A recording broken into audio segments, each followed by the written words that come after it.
Hi, my name is Martin Odum. I'm a medical doctor. I'm also a chess enthusiast. I learned how to play the game just before I got admission into the university. My brother came home with a chessboard and a chess book. I picked up the book, went through it. There were some illustrative games in the book, and I found it very interesting, entertaining, and in fact, I would say it was positively addictive. So much so that the first time I heard there was a chess tournament, I went to the venue. I just thrust myself into the chess atmosphere and I improved. Represented University of Lagos at the Nigerian University Games, where I got a gold medal with the University of Lagos team. I became the University of Lagos chess champion. At the College of Medicine too, I also became the chess champion for the College of Medicine of the University of Lagos. After graduating, I represented my state, Lagos State, in the National Sports Festival. Gotten a gold medal, also gotten an individual silver medal. There are so many other tournament victories that I had. The purpose of this video, Chess for Beginners, is to take you through the basics of the game of chess. You'll be learning the aim of the game, how the game is played, the movements of the officers. Besides that, I'll also be giving you the benefits of the game of chess to children, to adults, everyone. I'll also be telling you about the World Chess Federation, also known as FIDE. It's an international body that is recognized for regulating world chess. Sit back and enjoy the video. Now, what do you require to play the game of chess? A table, a set of chairs, a board, a chess board, or a chess mat. Basically, you just need a flat surface that you can put your mat or your board, and an opponent you can play anywhere.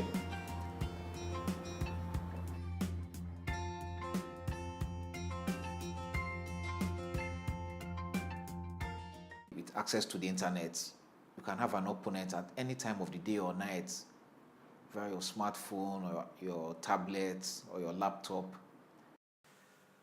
And if you're going to play chess competitively, you will require a chess clock and a recording pad.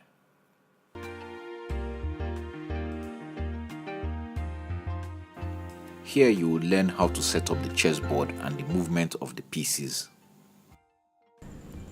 Each player sits with a white square on his bottom right corner. The white queen is always on a white square in the starting position. The black queen is always on a black square. Most boards are labeled and numbered like this, so probably you wouldn't have this challenge. Each side has 16 units, 8 pawns a piece, 8 officers a piece. The aim of the game is to trap your opponent's king. This is the king. The aim of the game is to trap this officer. Once you have cornered him, you announce check. If he is unable to escape the check, then it's checkmate. The game is over. You have won. I'll start with the moves of the pawns. Each pawn has the option of going forward 1 step or 2 steps on its first move. That's the only time it has the option of taking 2 steps. Black to play now can respond same way.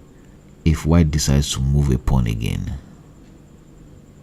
it still has the option of taking 2 steps forward or 1 step forward. Pawns only go straight ahead except when they want to capture. If white decides to play this, it's black's turn to play now. This pawn cannot go forward anymore, cannot go forward normally, but it can capture 1 step diagonally. You see that? It's unable to go straight forward anymore because there is another unit directly in front of it. It cannot go diagonally to this blank square. Neither can it go forward because it is directly blocked by another pawn. But if there's an opposing officer or pawn one step diagonally, he has the option to capture it. If he doesn't capture it and he plays something else, it decides to push another pawn forward or follow suit like white and pushes the pawn forward. Now, white to play. These pawns are blocked directly, but they both have the option of capturing one step diagonally.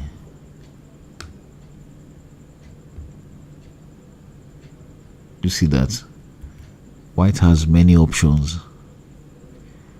The pawn cannot go straight forward, but can capture diagonally. Let me show you a different scenario. If black instead plays this, white to play now. This pawn, the king's pawn, is unable to move because it's blocked. But the queen's pawn has option to capture this,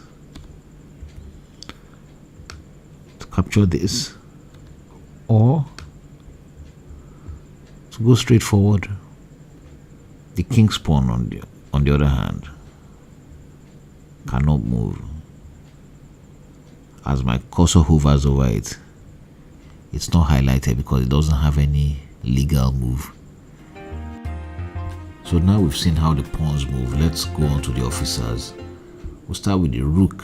The rook is the second most powerful officer on the board after the queen. The relative value of the rook is 5 points. The rook can move any number of squares along the rank or along the file. Any number of squares as long as the rank is free. The rook cannot jump over officers. So you can see in this, which is the initial starting position, the rooks are unable to move because they are boxed in by their own officers. If this pawn was not on the board, white to play now, this rook can move any number of squares. And how do rooks capture? Rooks capture anything in their path.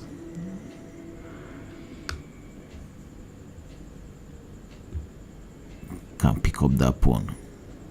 But before you capture, try and find out if your target is protected.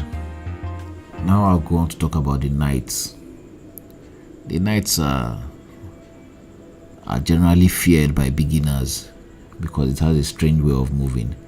The knight is the only officer that can come out of the initial startup without having moved any pawn. The knights can jump over other officers. And the knights take an L shape. 2 steps in one direction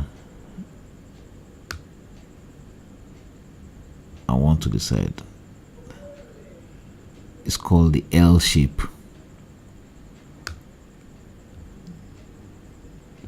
See that?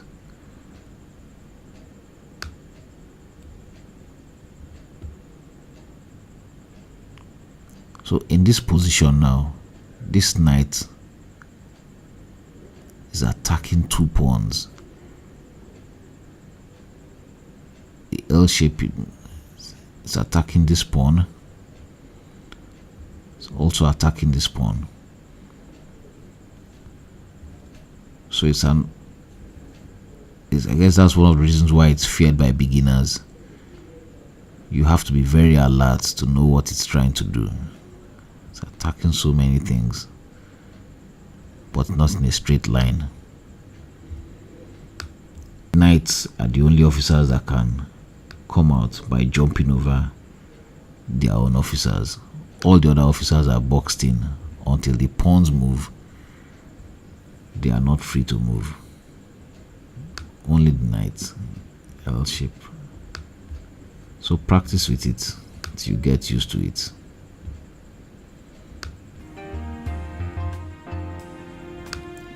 Each player has 2 bishops. It's considered an advantage to have both bishops on board. The bishop pair, they work better together. Each one maintains its own color throughout the course of the game. You have a light squared bishop or a white squared bishop, and you have the dark squared bishop.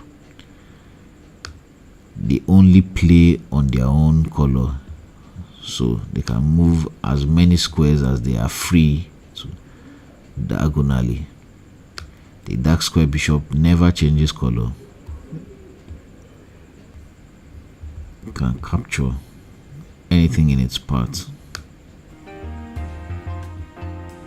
Then you have the queen, the most powerful officer on the chessboard. The queen can move any number of squares on the ranks as long as the ranks are free. It can also move diagonally like a bishop.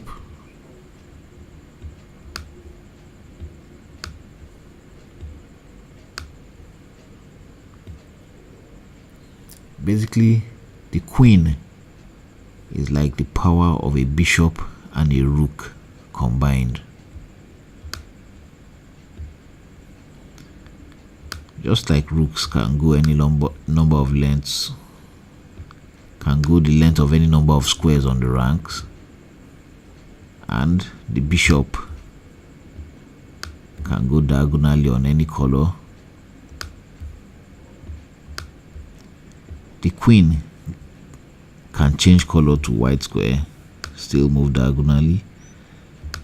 Black square, still move diagonally. Straight down, side to side. You can see why it's so powerful. It can attack on any square, on any dark square, on the light square, and it can move with the power of the rook along the ranks and files. With the queen, the most powerful officer on the board, can move along the ranks any number of squares, along the files too, and the same way it captures by picking up whatever it's in his path and go diagonally to pick that up. Now we come to the king. The aim of the game is to keep your king protected, but to trap your opponent's king. When you're attacking your opponent's king, you announce check. If he is unable to escape by moving the king away or by capturing the attacking officer, then the game is over. You announce checkmate. The king is able to take one step, just one step, but one step in any direction. Not a particularly strong officer, but it's the most important. The entire game revolves around your king being safe. He's able to take one step in any direction.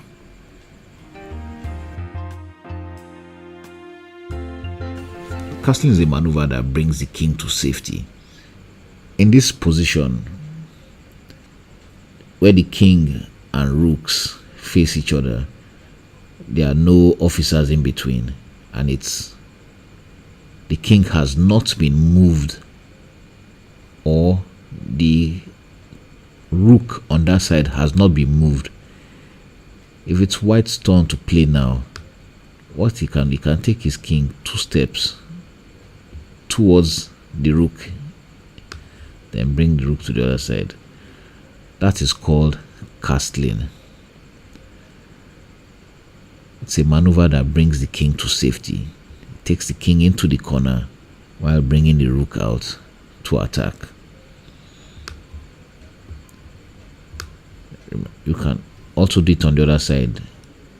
In each situation, the king takes 2 steps towards the rook, and the rook comes to the other side of the board. This is castling to the queen side.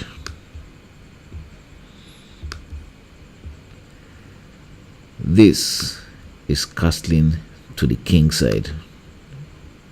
You might see an older chess book where it's still recorded castles queen side,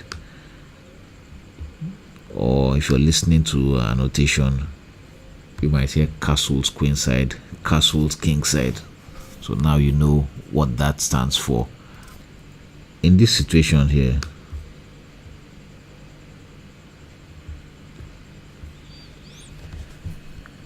white is unable to castle.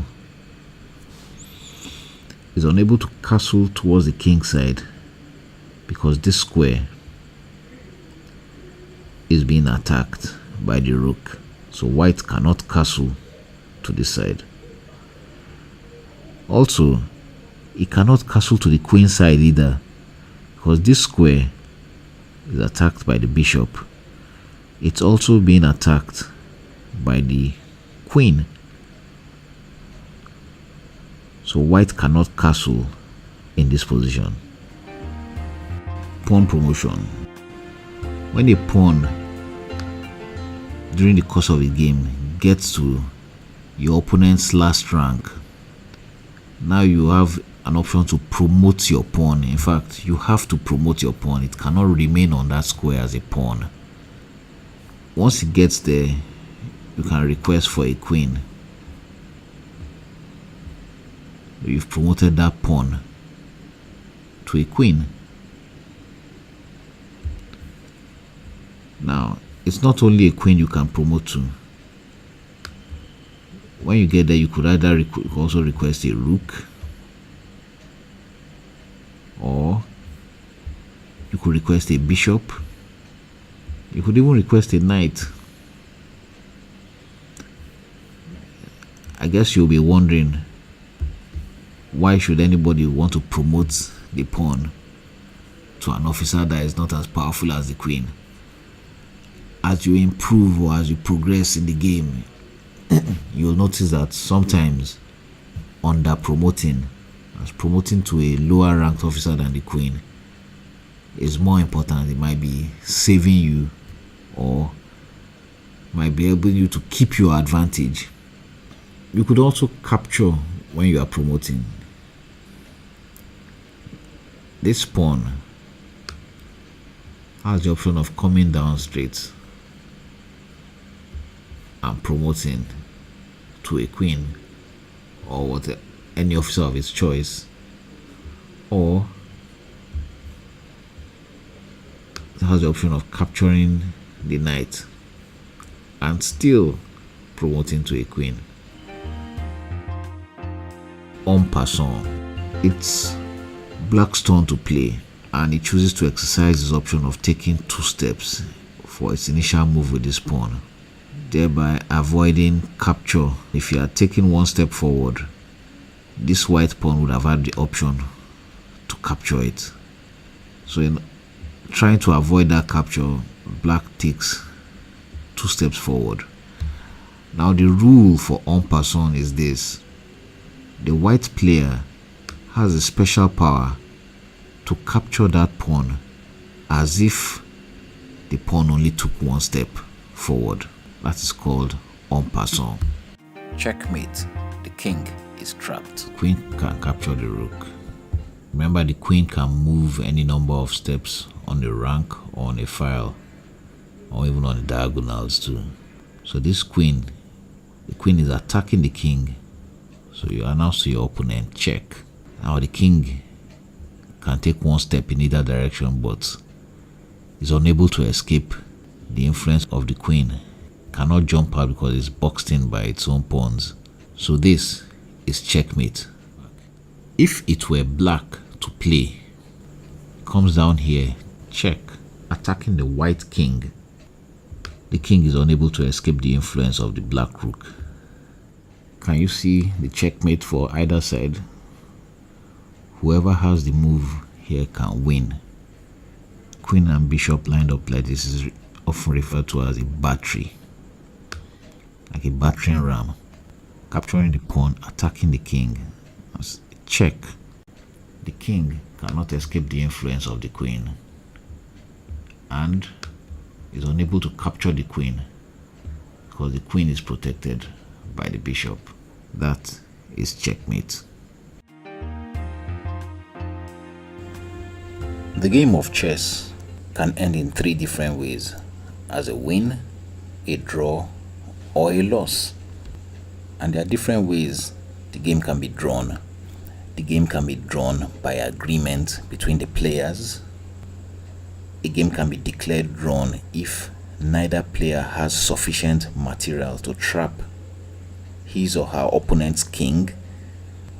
Then there's the unusual draw by stalemate, which I'll be explaining later.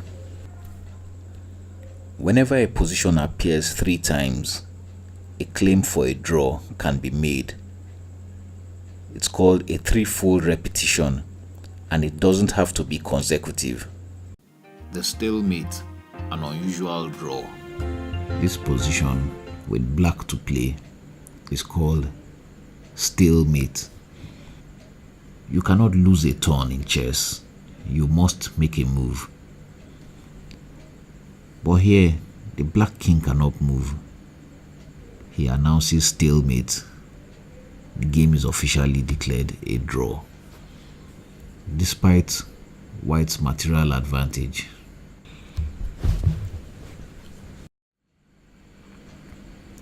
If he has a legal move to play, he is compelled to make that move. He would have to push his pawn and, of course, get checkmated. So that's the difference between a stalemate and a checkmate. A stalemate can be a saving grace at times. Here, the white king, you'll notice, is hemmed in by its own officers, with black to move now.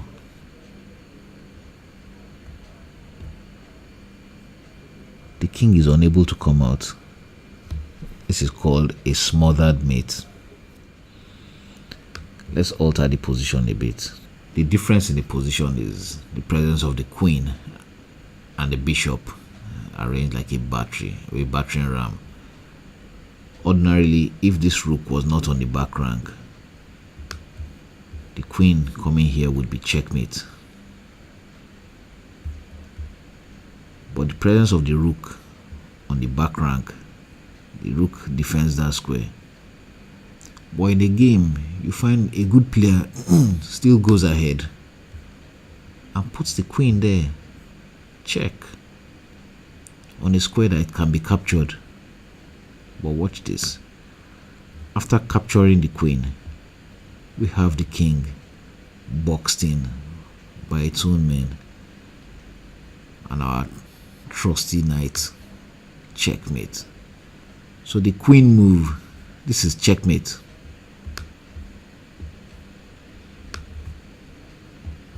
So that queen maneuver is called a sacrifice. The queen gives up its life for the sole purpose of capturing the enemy, trapping the enemy king, and winning the game. A queen sacrifice, very beautiful.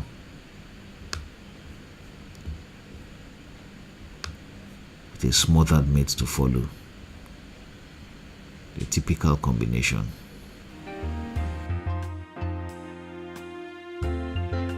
FIDE, the Federation Internationale des Échecs, that's the World Chess Federation, is an international body that is tasked with regulating world chess.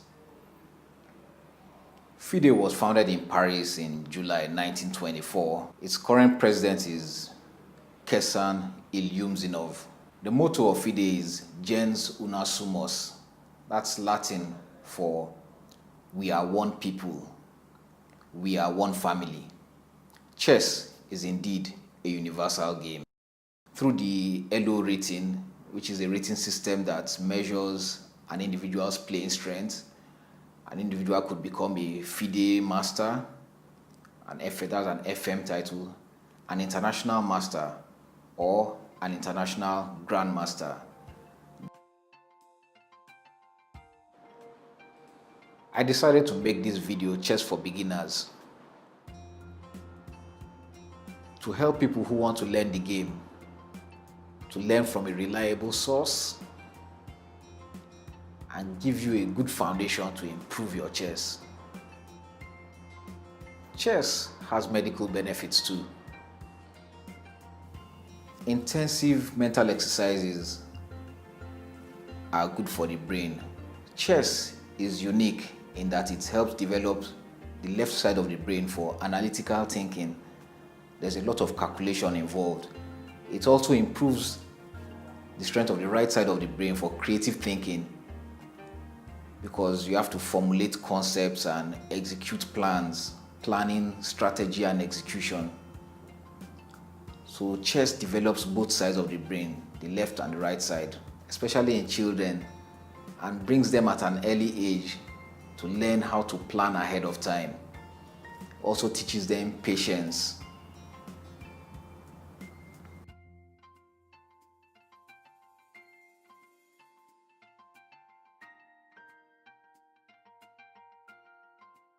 Regular mental exercises such as chess problem solving helps to improve the memory, and in this manner prevent Alzheimer's or delay its onset. So chess, besides improving your skills, your thinking skills, it helps you to tackle some mental illnesses. It's also a fantastic way to meet people. It's a beautiful game. I encourage you, if you don't have one, go out, get a chessboard, and start playing chess.